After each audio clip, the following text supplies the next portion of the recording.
Bom, Atos 9, 1 e 2.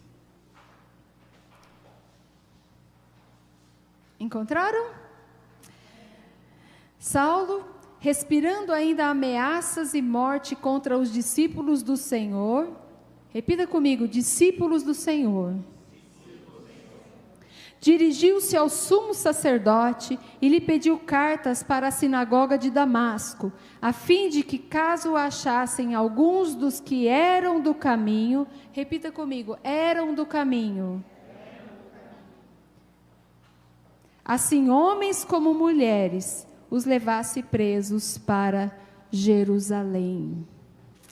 Tem uma outra versão que, ao invés de colocar aqueles que eram do caminho, está escrito os que pertencessem ao caminho.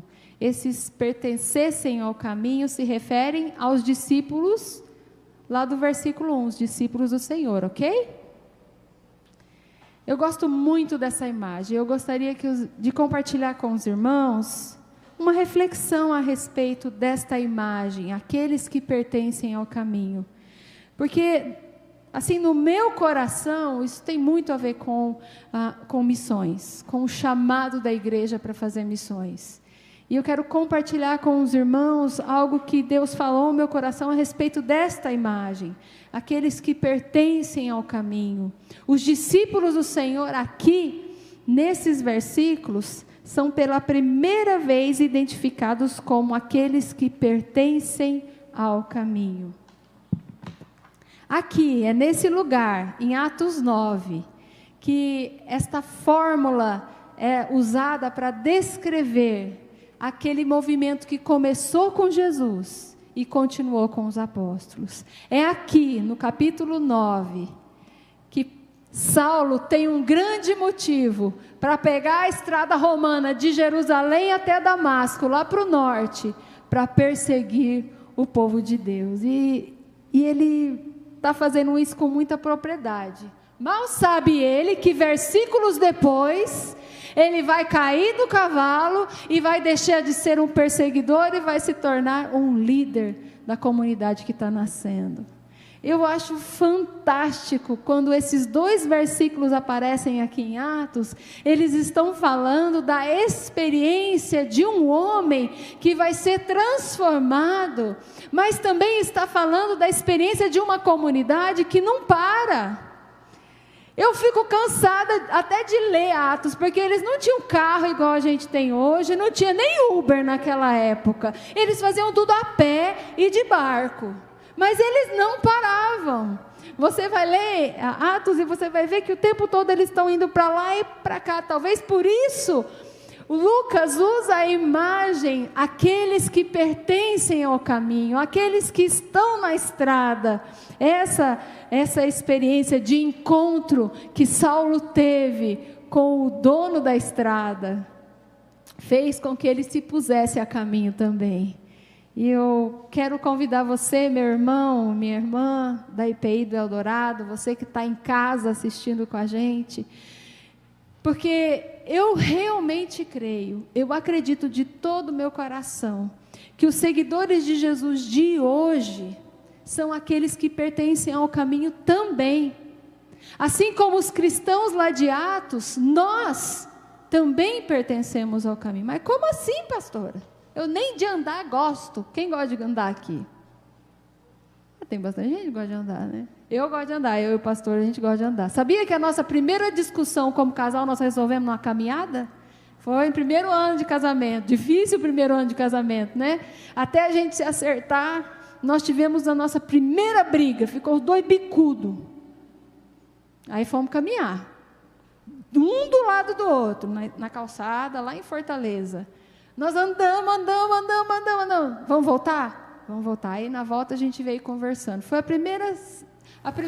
nossa primeira situação de caminhada. A gente gosta muito de caminhar, mas nós não vamos falar disso hoje. Eu quero convidar você, meu irmão, minha irmã, a meditar comigo, a refletir comigo sobre o que significa pertencer ao caminho. Para esses cristãos aqui de Atos e para nós, o que isso significa? Ao meu ver, meus irmãos, pertencer ao caminho significa a identidade. Ser cristão é pertencer ao caminho aqui em Atos.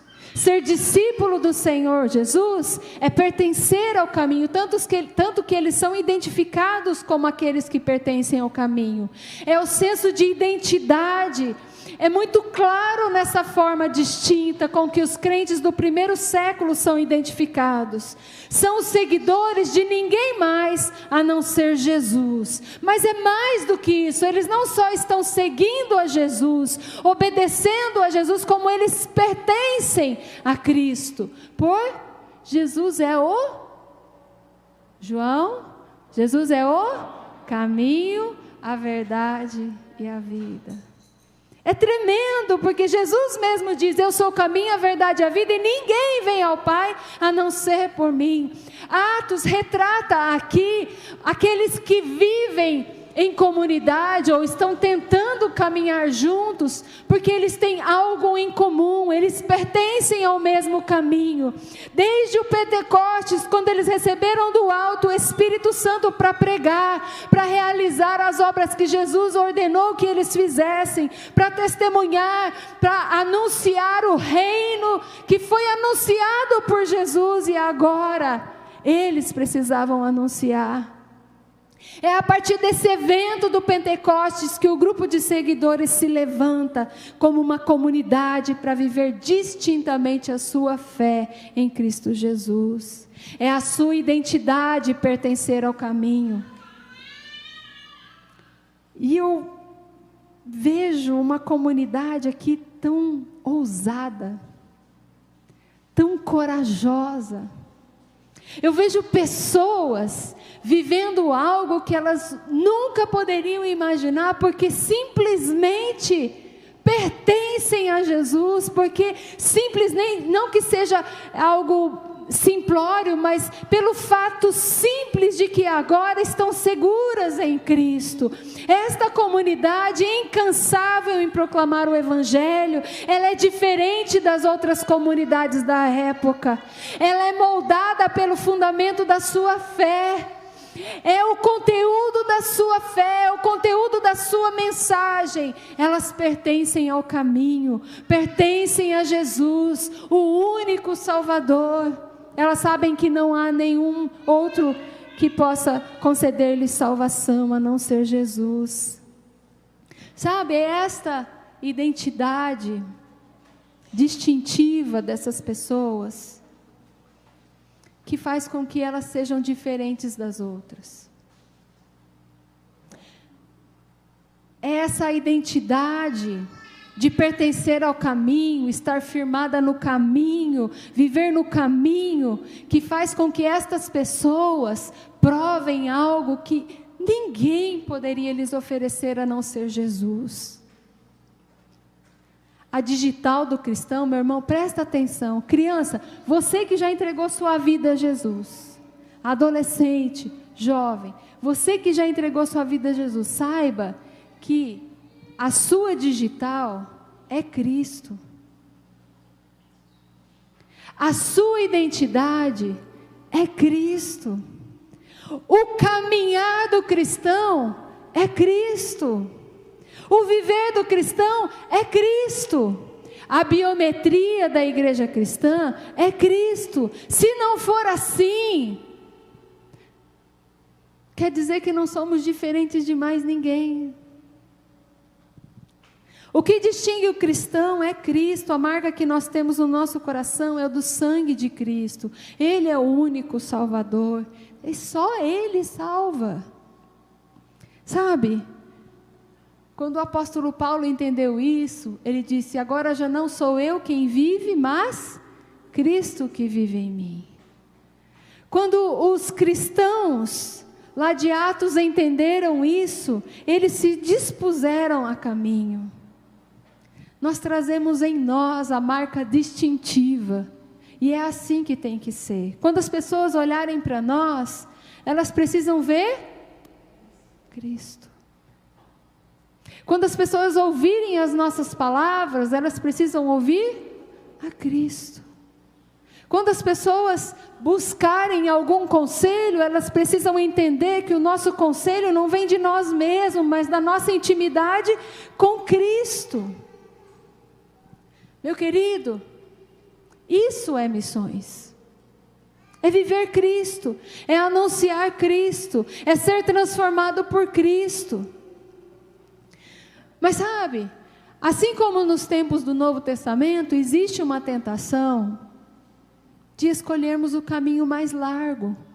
Quando Jesus mesmo diz que é o caminho estreito e o caminho largo, a gente deve escolher o estreito para alcançar a salvação, mas sempre existiu e sempre vai existir o caminho mais largo, mais espaçoso, aquele que você pode carregar o mundo inteiro para dentro dele.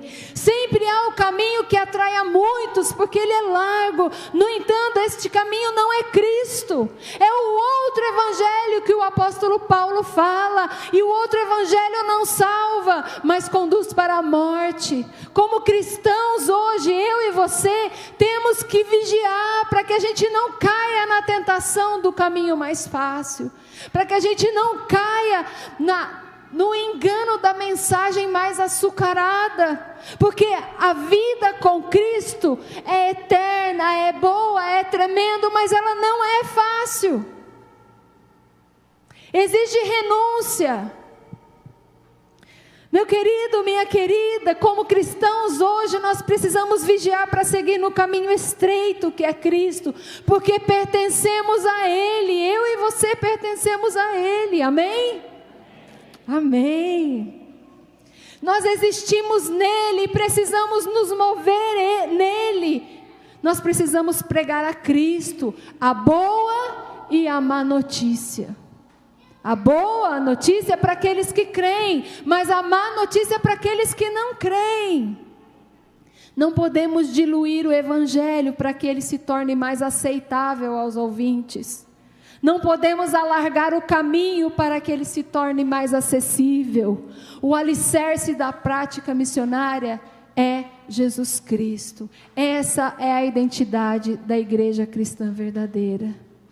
Por isso, os discípulos do Senhor são reconhecidos como aqueles que pertencem ao caminho. Mas eu quero alertar aos irmãos e às irmãs para alguns perigos nos nossos dias. Eu não sei se os irmãos, se já chegou aqui na IPI do Eldorado, mas já chegou lá em Catanduva, e já chegou em muito lugar que eu conheci, e olha que eu já conheci um monte de lugar. Eu e o pastor Marcos, nós já moramos em muitos lugares. A gente já morou no Nordeste, já morou no Sul, já morou no Centro-Oeste, já morou no Bahia Nordeste, né? Já morou lá também.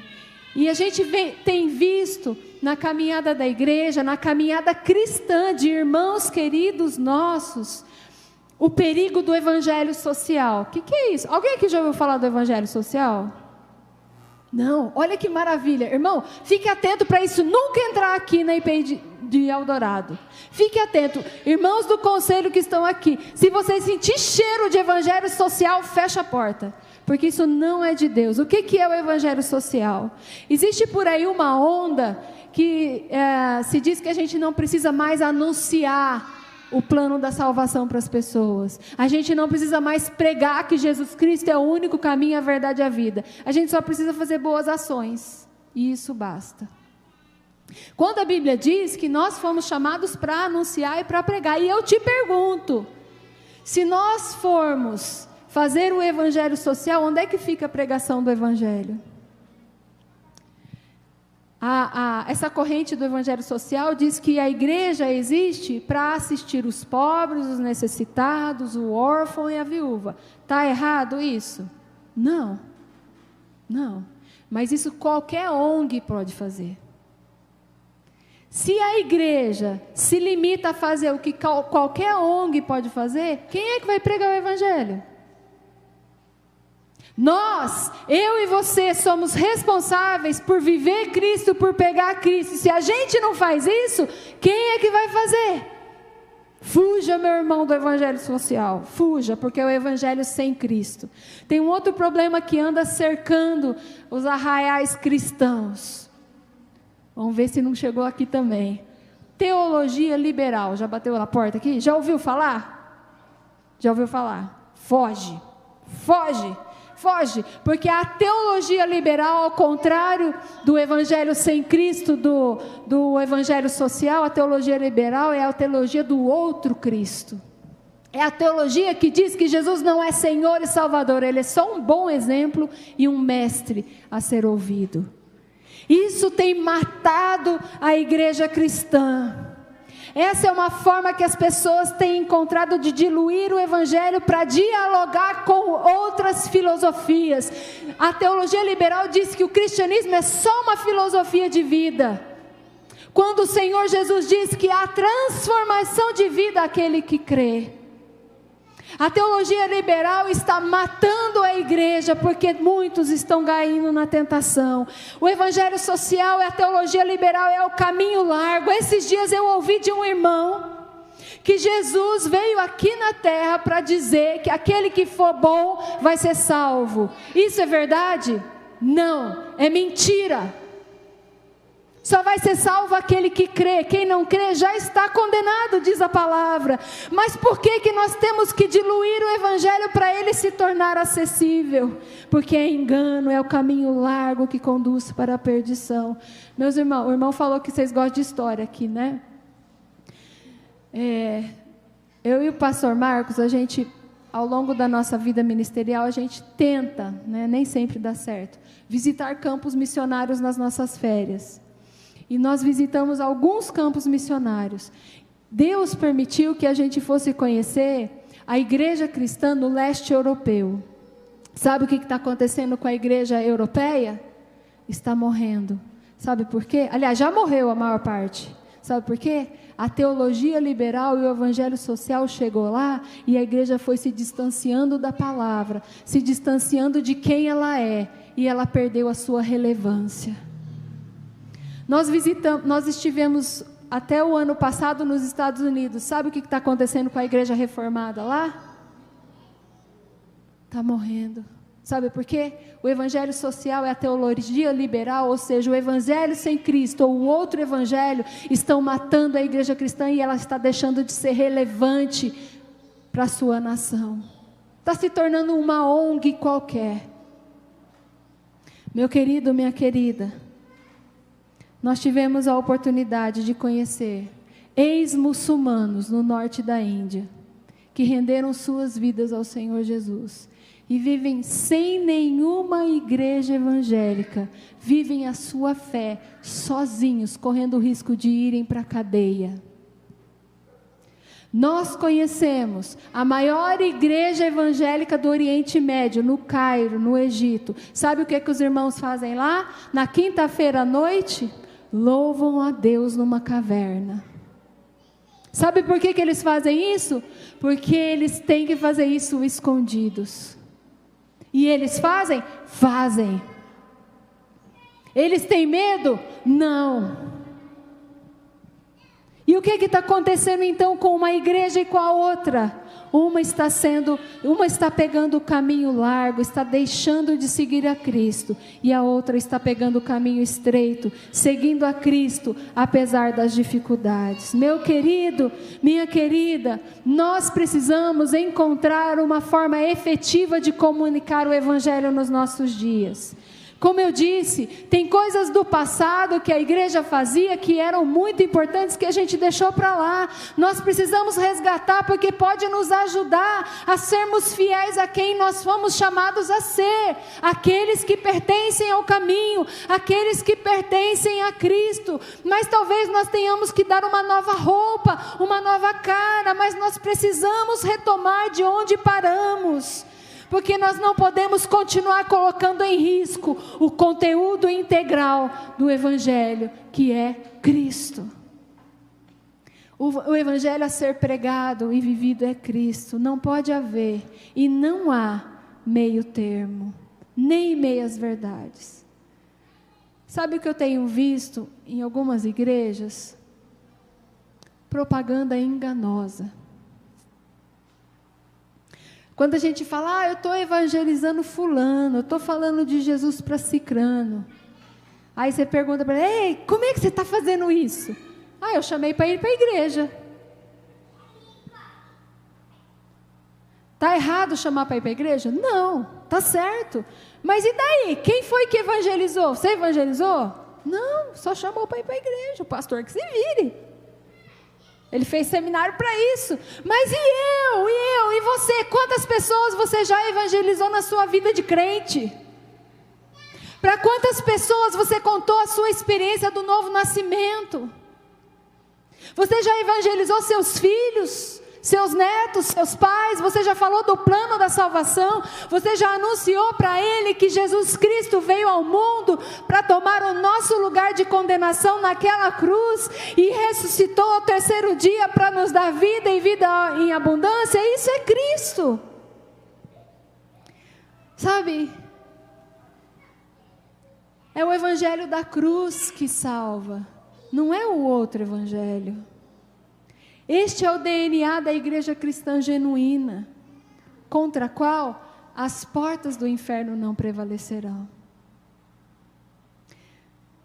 Já ouviram falar na história do crente raiz e do crente Nutella? Já? O pastor Luciano Subirá, que sempre fala disso, né? Os irmãos conhecem, né? O pastor Sidney vivia falando do Subirá para nós. É muito real isso nos nossos dias. Pode começar a chover no bairro vizinho ali, o irmão já não vem na igreja porque está chovendo no bairro do lado. É ou não é? Mas o crente raiz vem para a igreja debaixo de pedrada. O crente raiz é aquele que tem suas raízes firmadas num fundamento sólido que é Cristo. Você conhece aquele irmão, aquela irmã que ouviu alguma coisa que não gostou e nunca mais apareceu na igreja? Crente Nutella. Você conhece aquele irmão, aquela irmã que está com dor porque tem osteoporose do dedão do pé até o fio do cabelo, que não abre mão das reuniões de oração? Crente raiz. E eu pergunto, meu irmão, minha irmã, e eu e você somos o quê? Eu espero que você tenha dito, raiz, pastor, eu sou raiz, eu sei onde estou firmado. Eu acredito que nós, como seguidores de Jesus hoje, nós pertencemos ao caminho, amém? Você está seguro em Cristo? Amém. Você está firmado em Cristo? Amém?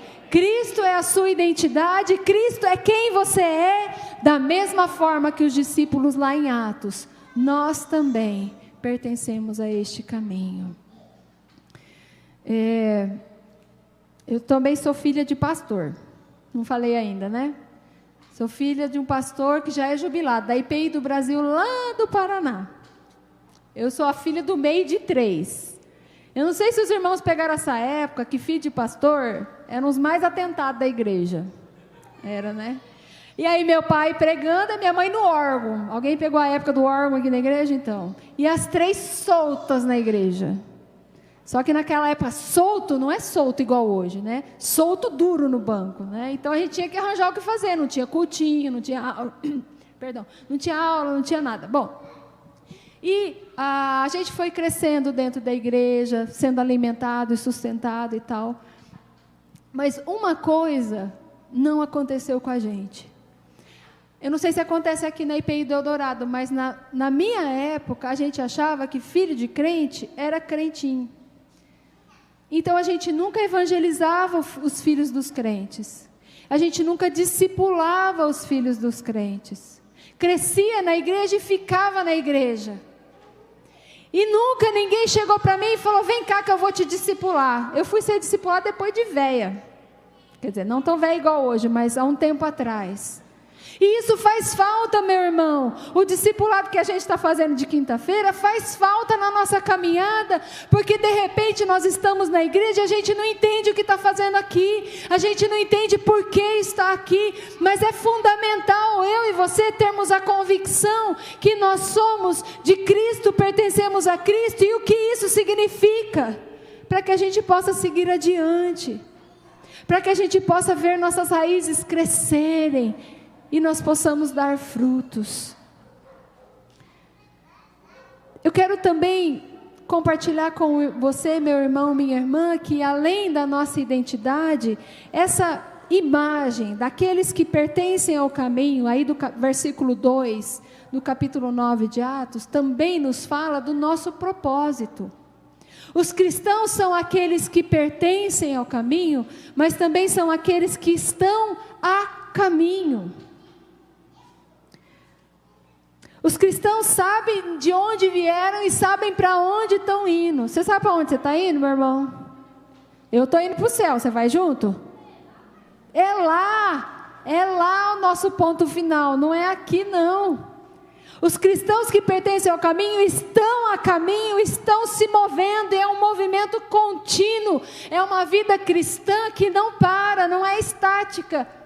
Eu gosto muito daquela música, eu não sei de quem que é. Eu me movimento em ti, Jesus, tu te moves. Não? Apaga, volta, deleta.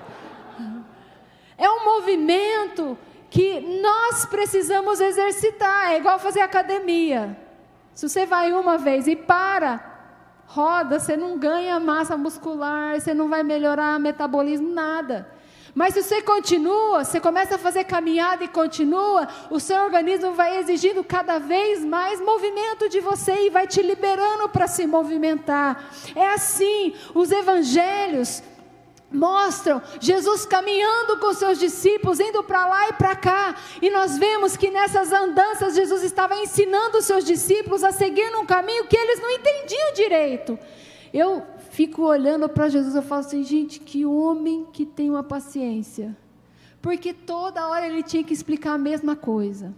Ele acaba de falar e lá vem um discípulo, ai Senhor, faltou o pão, esquecemos o pão. Jesus falou, mas vocês não entenderam ainda? E fala de novo, mas é assim a caminhada do aprendizado, e Jesus estava ensinando para eles como era essa dinâmica, eles estavam sendo preparados, eles têm muitas dificuldades de entender, mas estavam aprendendo.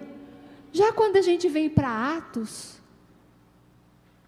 se você lê o livro de Atos, você vai perceber que os discípulos não têm mais dúvidas, eles não ficam mais titubeando, eles não ficam mais, desculpa o termo, enchendo o saco com coisa pequena. Eles trazem à tona as coisas relevantes, porque não tem mais dúvida, e então essa comunidade que surge, ela está caminhando, alcançando novos horizontes, encontrando estrada para seguir aonde eles precisam ir, para compartilhar sua fé como discípulos do Senhor Jesus. E é muito legal isso, a gente vê em Atos os crentes vivendo e caminhando no caminho do Senhor, um movimento contínuo, uma jornada dinâmica de testemunhar a fé em Cristo Jesus, além das ruas de Jerusalém, Samaria, Judeia e até os confins da terra. É muito legal a gente ver. Eu não sei se alguém já fez um estudo, mas alguém deveria contar quantos quilômetros eles rodaram em Atos, porque deve ser muito mesmo, porque os discípulos estão o tempo todo se movendo, é uma jornada em que todos os caminhantes estão sendo moldados por Cristo e conduzidos por Ele. Nós vemos nos evangelhos, Jesus chamando os discípulos para um convite para segui-lo. Vem e segue-me. Significa iniciar uma caminhada, iniciar uma jornada seguindo os passos do Mestre, num movimento contínuo de onde nós estamos até onde Jesus nos leva. Percebem que quando Jesus chama os discípulos, ele fala, vem e segue-me. Ele fica parado lá esperando? Ele não fica parado esperando ninguém não, ele fala, vem e segue-me, e sai andando. E o povo, tem que sair atrás dele. Tem gente que fala, Senhor, deixa primeiro eu ir lá fazer tal coisa. Jesus fala, vamos? Bora, vamos caminhar. O convite de Jesus ao discipulado é e sempre foi, se alguém quer vir após mim, negue-se a si mesmo, tome a sua cruz e siga-me. Isso significa que quando iniciamos essa jornada, ela pode nos levar, preste muita atenção nisso, numa direção diferente que nós tínhamos planejado para nós. Sabe que quando nós nos encontramos com Jesus nessa jornada, nós iniciamos uma caminhada que nos revela um outro propósito de vida. Nos revela um outro sentido para a caminhada, que a gente jamais poderia conceber se não fosse por Jesus. Pensa comigo. Vamos imaginar Pedro. Qual seria o plano de Pedro antes de seguir a Jesus? Quem era Pedro? Pescador. Ele era o chefe de uma equipe de pescadores. Ele tinha um barcão Super 10. Qual seria o plano dele? Talvez expandir o trabalho dele, comprar outro barco, contratar outros escravos, não, outros pescadores, né? Quem sabe criar uma cooperativa para beneficiar os peixes. Não sei. O que foi que aconteceu com ele quando ele encontrou Jesus? Jesus falou para ele, agora você não vai ser mais pescador de peixe, mas vai ser pescador de homens. Mudou completamente. Vocês já pararam para pensar o que seria de Mateus? O que seria de Filipe? O que seria dessas pessoas que se encontraram com Jesus no caminho? O que seria do cobrador de impostos? O que seria dessas pessoas se Jesus não tivesse entrado na vida delas e convidado para que elas tivessem uma jornada de autonegação? Negue-se a si mesmo, tome a sua cruz e siga-me. Todos eles, meus queridos, todos eles. Saulo, quando encontrou com Jesus, deixou de ser perseguidor e passou a ser perseguido. Será que Paulo tinha esse plano para a vida dele? Não, ele era um fariseu dos bons. Ele tinha muita coisa antes de conhecer Jesus. E tudo mudou para ele. Todos seguiram numa caminhada que moldou quem eles se tornaram, bem como seus valores, prioridades, modo de viver sua fé e seu propósito. Tem que haver, meu querido, um antes e um depois de Jesus na nossa história. É uma jornada sem volta, porque quem tem posto a mão no arado, não pode mais olhar para trás. Pertencer ao caminho é a identidade do cristão. É a identidade de uma comunidade que aumenta em número. Vocês já viram como que a igreja cresce em Atos? É tão diferente da igreja dos evangelhos, que começa lá com 7, com 12, depois vai o povo que estava lá no Pentecostes. Quando começa Atos, vai multiplicando 3.000, 2.500 e lá vai. É uma igreja que se movimenta para alcançar aqueles que o Senhor está enviando. São apóstolos e discípulos do Senhor Jesus, homens e mulheres, rico, pobre, gordo, magro, mas todos estão seguindo na mesma direção. Eu acredito, meu querido, que nem o crente mais ousado dos discípulos de Jesus poderia imaginar o quanto aquela comunidade de Atos cresceu. Nem o discípulo mais corajoso poderia imaginar até onde o evangelho ia alcançar em Atos. Isso é missões. É a gente viver e vislumbrar o alvo, que são as nações. É a gente se mover nessa direção, é estar a caminho, mesmo que isso signifique abrir mão dos nossos planos. É a dinâmica da fé cristã que não conhece limites. É por isso que a igreja tem que se mover além das 4 paredes, é por isso que o cristão tem que se mover além de si mesmo. Há uma missão a ser cumprida, há um propósito para o qual eu e você fomos resgatados das trevas.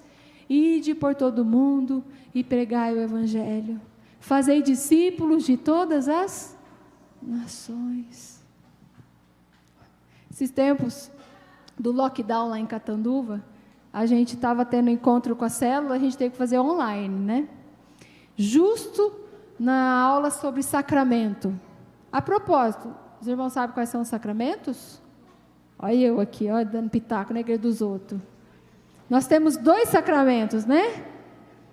E aí a gente meditando sobre o sacramento, a gente preparando a aula online, né, do discipulado, o pastor virou para mim e falou assim, o ID lá de Marcos 16 ou de Mateus 28 tinha que ser sacramento também, porque se o sacramento é sacramento porque é a ordem de Deus, porque Jesus fez e ensinou seus discípulos a fazerem, o ID também é uma ordem, está no imperativo, Jesus fez e ensinou seus discípulos a fazer, tinha que ser sacramento também, então ao invés de 2 a gente tinha que ter 3, né?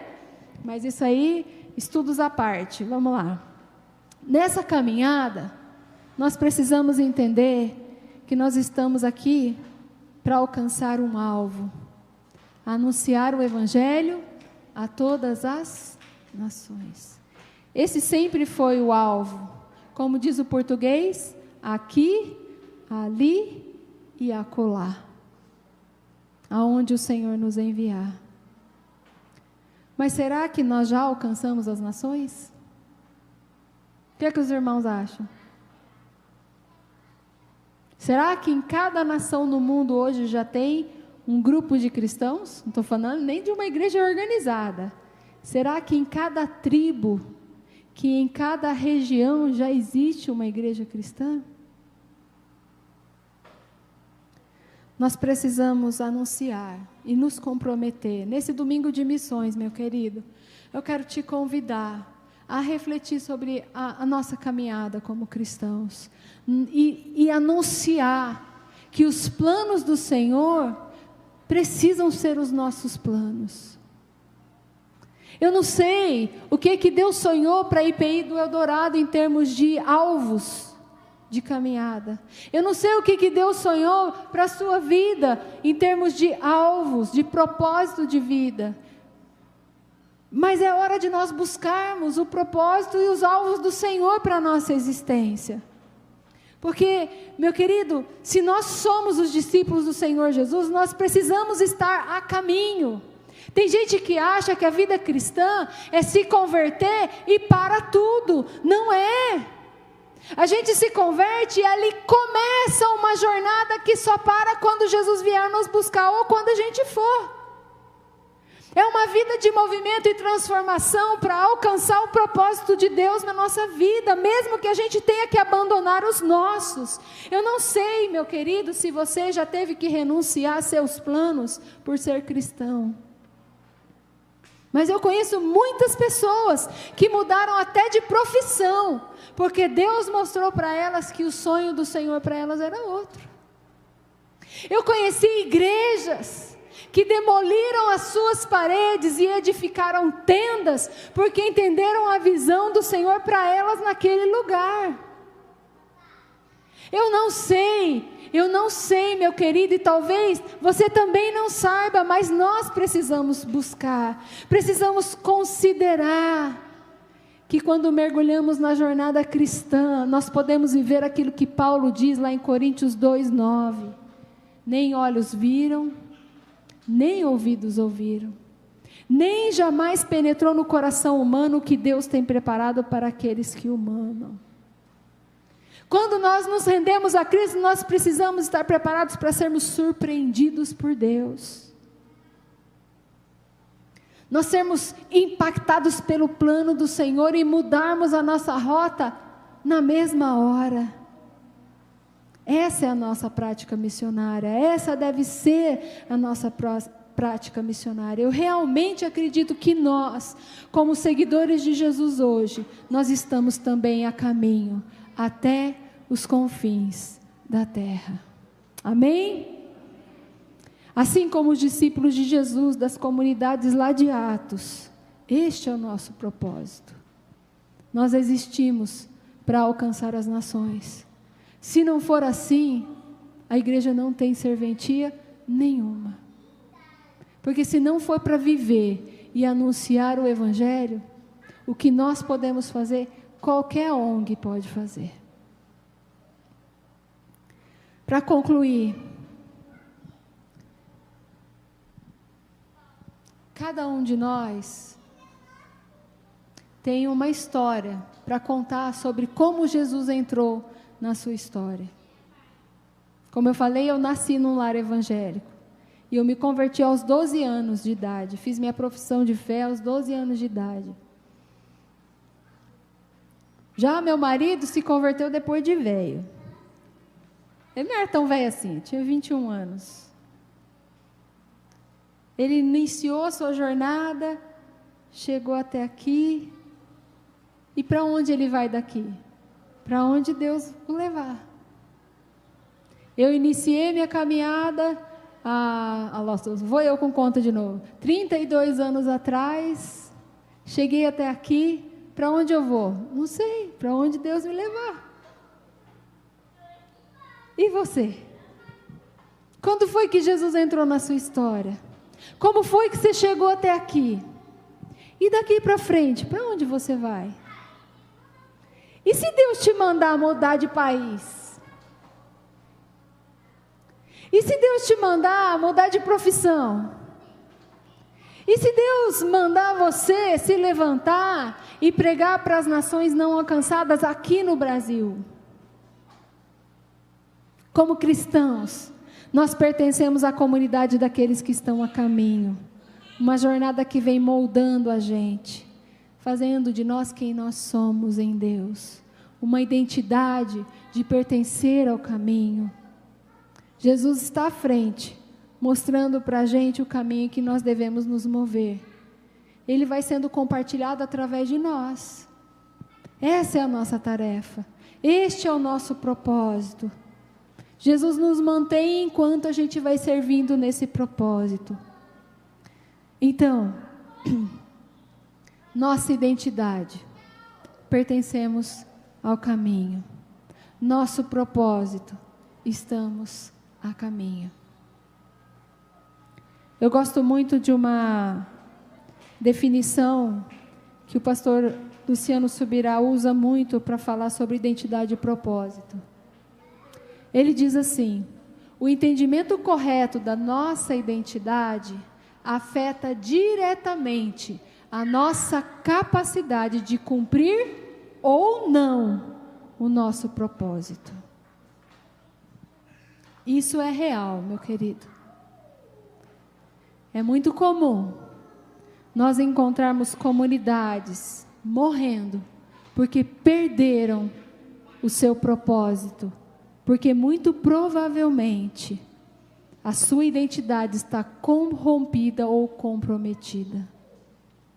Mas também nós encontramos nessa jornada comunidades vibrantes que não param de crescer e amadurecer, que são relevantes onde estão, porque sabem bem claramente quem elas são e para onde estão indo.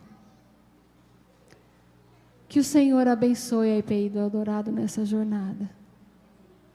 Que o Senhor levante homens e mulheres, crianças, adolescentes, jovens, que tenham convicção de quem são no Senhor.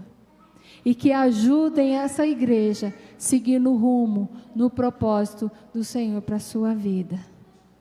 Nós pertencemos ao caminho. Agora já não sou eu quem vive, mas Cristo vive em mim.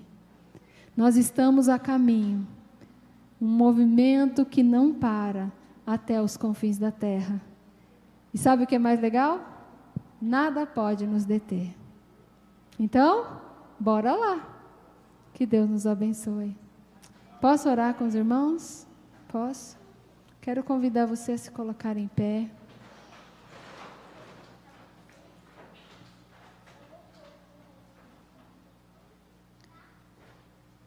E eu quero te fazer um desafio nessa noite.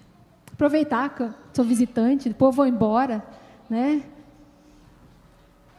Eu quero te fazer um desafio. Quero desafiar você a colocar a sua vida diante do Senhor. Se você tem alguma dúvida de quem você é, se você tem alguma dúvida de quem você é, coloque isso para o Senhor. Senhor, eu quero sair daqui nesta noite convicta de que eu pertenço a Ti, de que eu sou Teu, de que eu estou enraizada em Ti, ou enraizado em Ti. Esse é o primeiro desafio. Faça essa oração agora. Agora, se você não tem dúvidas, agradeça ao Senhor pela convicção, pela certeza de que você é uma nova criatura, que você é filho de Deus, que você foi transformado por Cristo. Louve ao Senhor, exalte ao Senhor.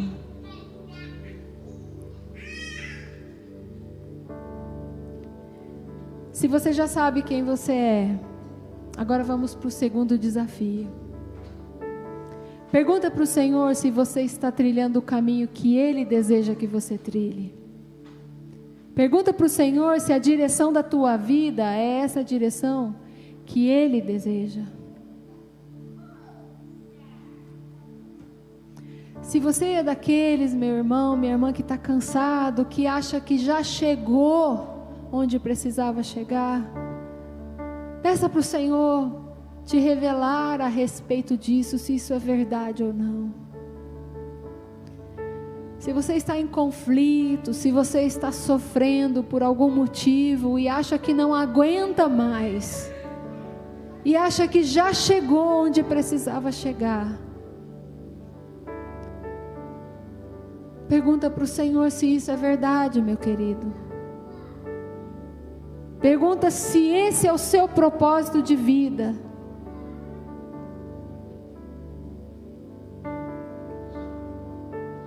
Não perca essa oportunidade, meu querido. Não perca. Não perca essa chance de retomar de onde parou, de receber forças do céu para continuar, de restaurar a visão que for perdida. Não perca a oportunidade de se colocar à disposição do Senhor para alcançar aqueles que Ele quer alcançar.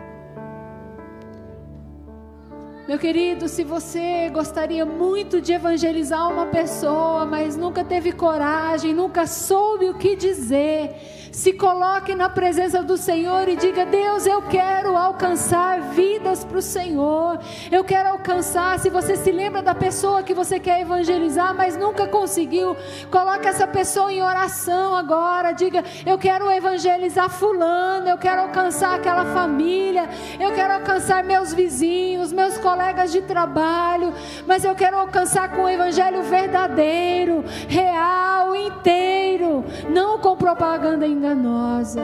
Eu não quero apenas convidar para ir à igreja, eu quero ser instrumento do Senhor de salvação na vida do meu irmão de sangue, do meu pai, da minha mãe, dos meus filhos.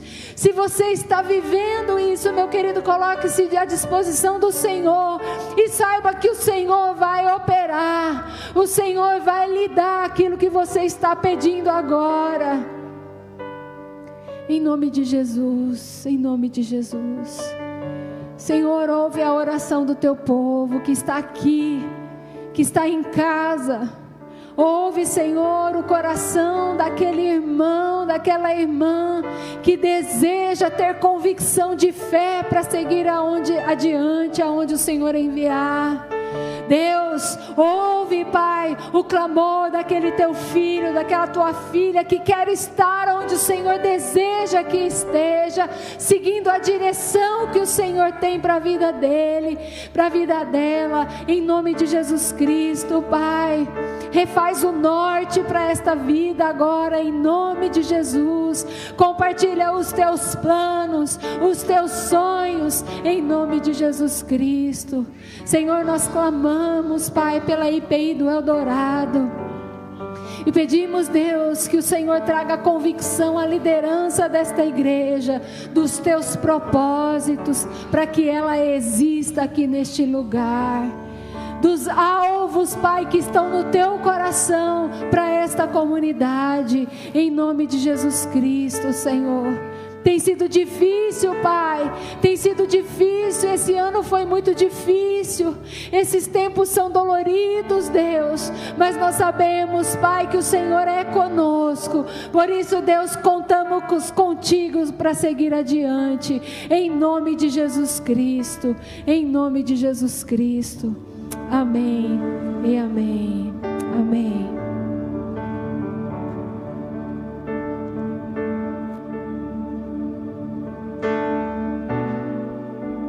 A ti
Jesus.